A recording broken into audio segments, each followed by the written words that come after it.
መዝሙረ ዳዊት በጥቅሉ 150 ነው። በመዝሙረ ዳዊት ምዕራፍ የሚባል የለም። 170ውን በጥቅሉ ከሰኞ እስከ ዓርብ ከሰኞ እስከ እሑድ ድረስ መቼ ምን መጸለይ እንዳለበት ወስነው ደንግገው አስቀምጠውልን። በእውነት ዳዊት ደጋሚ ማለት ነው። ጸሎተኛና ደጋሚ ይለያያል። አሁን እዚህ ውስጥ ያላችሁ ሰዎች ልትጸልዩ ትችላላችሁ። እደጋሚነት ደረጃ አልደረሳችሁ፣ እኛም አልደረስን። ይቅርታ አድርጉልኝና እምትጸሉ ተሰሙታላችሁ።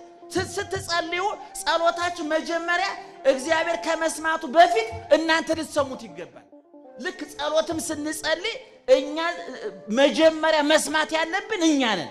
እንደዛ ለማድረግ አንድ አማኝ መሆን፣ ሁለተኛ አድናቂ መሆን፣ ሶስተኛ በፍቅር መጸለይ። ጋዜጣ ነው እንደዛ የሚነበበው። ጸሎት ስንት ገጽ ገረይቶ ጸሎት አይጸለይ። አባቶቻችን ስለ ጸሎት እምንጸልየውን ወስነው አስቀምጠዋል። እንደ አቅማችን ከአቅም በላይም አይጸለይም። መዝሙረ ዳዊት አባቶቻችን አንዱ እንዲጸለይ የወሰኑት መዝሙረ ዳዊት ነው። እኔ አሁን በእውነቱ የመጣ የጸሎት አይነት በጣም ነው የምናዝነው። ስለዚህ መዝሙረ ዳዊት የማያካትተው ነገር የለም። እንደው አጠር አድርጌ በመዝሙረ ዳዊት የሚጠቃለሉትን ሐሳቦች ልንገራችሁ። መዝሙረ 150 መዝሙረ ዳዊት በሰባት ርዕሰ ጉዳዮች ላይ የሚያጠነጥን ነው ብለዋል ሊቃውንት ተርጉመውልናል። አብርሃም አመድና ትቢያ ነኝ አለ። ዳዊትን የትል ነኝ አለ። ቅዱስ ጳውሎስ እኔ ጭንጋፍ ነኝ አለ። ቅዱሳን ሲበቁ እነሱ ዝቅ ይላሉ፣ እግዚአብሔር ከፍ ያደርጋቸዋል። የኛ ተስፋ በመስቀል ላይ ነው። የኛ ተስፋ ከሞት በኋላ ሕይወት አለ። መቃብርን ተሻግሮ ትንሣኤ አለ። የዓለም አልፎ አዲስ ዓለም አለ።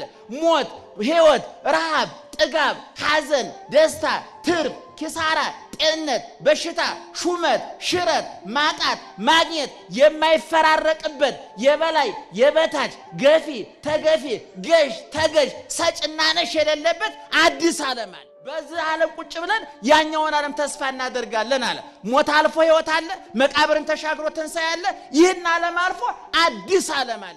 እዛ እንገባለን። ምእመናን እንደተንከራተት እንደተገፋን እንዳለቀስ እንደተጎሰም እንደተከፋን አንገታችን ተቆርጦ አንጀታችን ደፍተን አንጀት ተንገላጥን አንቀርም። አባታችን ይመጣል፣ ወደ መንግስቱ ይጠቀልለናል። እኔ ሁልጊዜ እላለሁ እኔ አይታየኝም ምእመናን፣ እንኳን ዘወትር ጨለማ ውስጥ መኖር መብራት ሲሄድ ያንገሸግሻል። ነገር ግን ወደ መቃብር ሲወርድ ሁሉም አይነ ስውር ይክበር ይመስገን እግዚአብሔር። አይናማ ሬሳ አለ እንዴ? በስመ አብ ወወልድ ወመንፈስ ቅዱስ አሐዱ አምላክ አሜን። ክቡር አባታችን የታላቁ ገዳማችን አስተዳዳሪ